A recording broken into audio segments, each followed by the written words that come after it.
Welcome back to High Stakes. Elevate your game by subscribing to our channel so you never miss our daily content. For exclusive access to our premium betting picks, join our Patreon. Find the link in the comments section below. Stay ahead with High Stakes. Arizona Diamondbacks versus Miami Marlins. The Marlins have excelled versus the Diamondbacks recently, winning 4 of their previous 5 matchups and shutting them out 5-0 in their prior game at Lone Depot Park.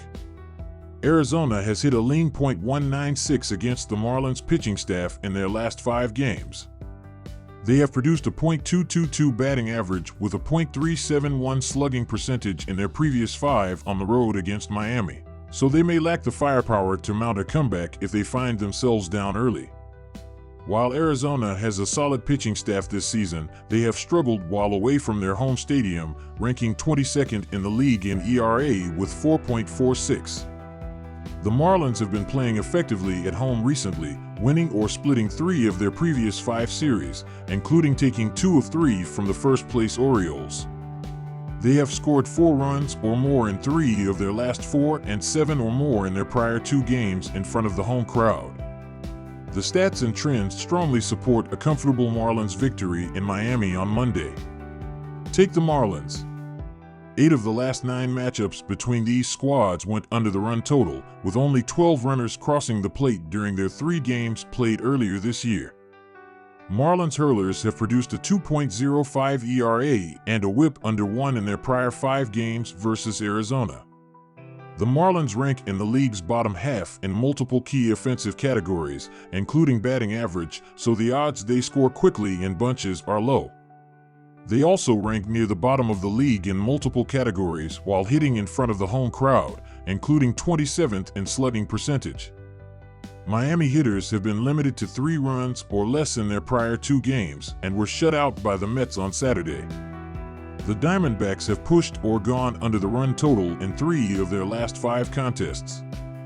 The Arizona pitching staff has excelled recently, generating a 3.76 ERA in their prior 10 games. Most signs point to a lower scoring affair in Miami in the first game of the series. Take the under. Cincinnati Reds versus Toronto Blue Jays. Julian Aguilar will be a complete wild card with how he does in this start, but Kevin Gausman has been pitching very well in 3 starts in August as he is 2-0 with a 2.75 ERA and a .248 batting average against in 19.2 innings. These teams in August on the mound are on 2 completely different levels, as Cincinnati is 20th with a 4.56 team ERA while Toronto is 7th with a 3.44 team ERA. All in all, go with the Toronto Blue Jays to pick up a win here.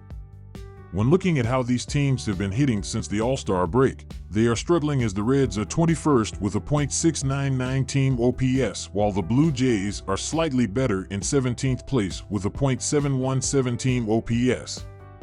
These teams have been pitching well with runners in scoring position this season, as Cincinnati is 3rd in MLB with a .230 batting average against, while Toronto is 18th with a .258 opposing batting average thus far. Go with under 8 runs in this game as the better option. Pittsburgh Pirates versus Texas Rangers. These starting pitchers are very similar when diving into the home/road starts so far this season, as Luis L. Ortiz is 3-2 with a 2.80 ERA and a .230 batting average against in 45.0 innings, 15 games, 4 starts on the road, while Jose Urena is 2-2 with a 2.72 ERA and a 1.06 whip in 46.1 innings, 14 games, 4 starts at Globe Life Field this year. There is a difference when looking at how these offenses are hitting when diving into the ability to hit with runners in scoring position throughout the regular season, as Pittsburgh is 26th in Major League Baseball with a .672 team OPS with runners in scoring position, while Texas is 10th in the sport with a .778 team OPS up to this point in those situations. All in all, go with the Texas Rangers to secure a win in this game as the better option.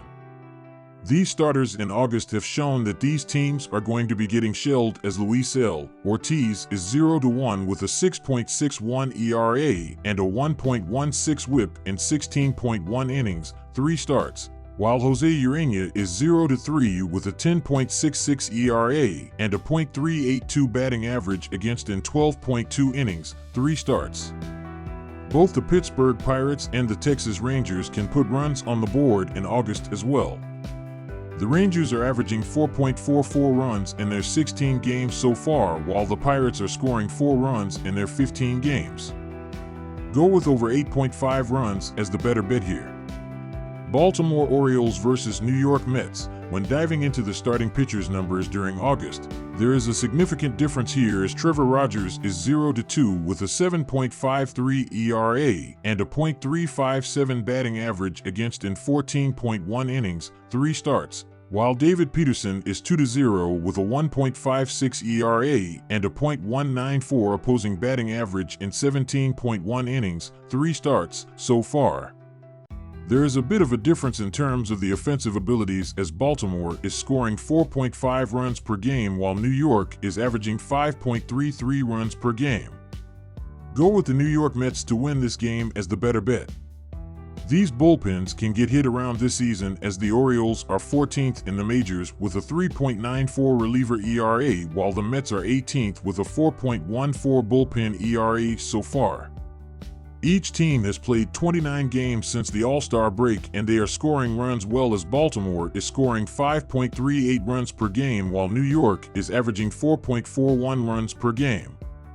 All in all, go with over 8.5 runs in this game as the better bet.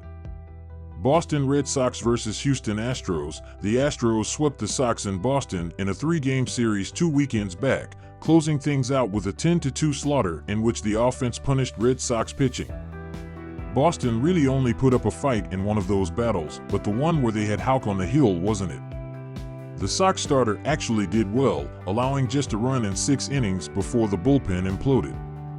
Considering Houck hasn't made it through 7 innings of work in his last 11 starts, the Astros will once again get their whacks against the dismal Red Sox bullpen, which seems to constantly be adding new parts while subtracting the negative ones. Boston's pitching had a massive problem with the top third of the Astros lineup in Altuve, Bregman, and Alvarez, and if they can't find a way to finally stop them, they'll be in for another long series. Take the Astros. The over went 2-1 and the teams averaged a combined 11 runs per game when they met in Boston earlier in the month. In their 10 games prior to Sunday, Houston's offense scored at least 5 runs in 6 of them. Boston put up 5 or more runs in 5 of their 6 games prior to Sunday.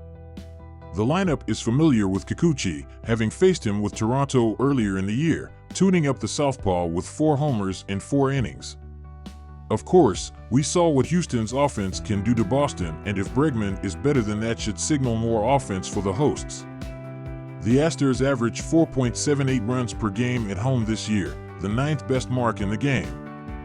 The over is 8-2 in the last 10 games between these teams. Take the over. Los Angeles Angels versus Kansas City Royals. Not only are the Kansas City Royals the better team in 2024, but they've also dominated the only series that took place between these teams, winning 3 of 4 games in Los Angeles back in May in handy fashion. Over that time, the Royals outscored LA 19-16, showing that the Angels are capable of plenty of fight, but with Kansas City sending All-Star Seth Lugo to the mound on the back of 4 straight team wins, expect a big Royals victory in this one.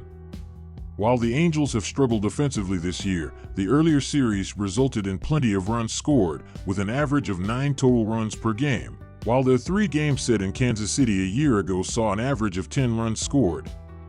For the Angels, the over is just 4.51 in their past 10 overall games, with 5.1 runs allowed per game over that time, and for the Royals, the over is 7.21 in that same stretch, with 6.5 runs scored per game, including 26 runs scored in their past 4 games played at home.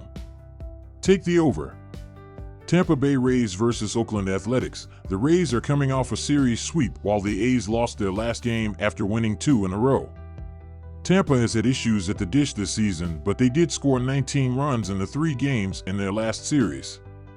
Their lineup will have a good game in the opener facing Boyle, who has given up 4 runs in each of his last 2 starts where he only totaled 5 innings. Oakland has only scored 2 runs in each of their last 2 games, but will score more in this one facing Bradley, who has given up 15 runs in his last 3 starts. The Rays have the momentum heading into this game, and while it will be close, Tampa will get more clutch hitting and they will get the win for their 4th in a row. While neither team has a dynamic lineup, I am leaning towards the over in this series opener. The total has gone over in 2 of the last 3 games, and in their last series, they totaled 19 runs. Their lineup will get it done in this game facing Boyle, who has given up 4 runs in each of his last 2 starts where he only totaled 5 innings. Bradley was lights out for 3 starts, but he has been lit up for 15 runs in his last 3 outings. The A's will score a few of him as well, and while not a barn burner, this game will not be a low-scoring one, so the over is the pick. Take the over 8 runs. Minnesota Twins versus San Diego Padres. The Padres and the Twins are 2 teams in great form coming into Monday's contest. They are both in the wild card of the American and National League, but I think this one comes down to the efficiency of San Diego's offense. The Padres have the best batting average and they have the most hits, too. San Diego is hitting .284 since the All-Star break, and they have a .280 batting average in August. While the Twins' offense has been solid, but it hasn't been that great. They are hitting .242 against the National League, and they are starting Zebby Matthews, who is making his 2nd career big league start. Michael King, the Padres starter, has an ERA of 2.22 since the All-Star break. Take the Padres to cover. The offense for the Padres is just too good at home. They are hitting an average of .280 this month and .284 since the All-Star break. Expect the Padres to feel comfortable against a rookie starter, and San Diego should put together 5 or 6 runs on their own. The total has reached 8 runs or more in 8 of the Padres' last 11 games. The Twins have scored the 7th most runs, and they are hitting .254 this month. Take the over on Monday.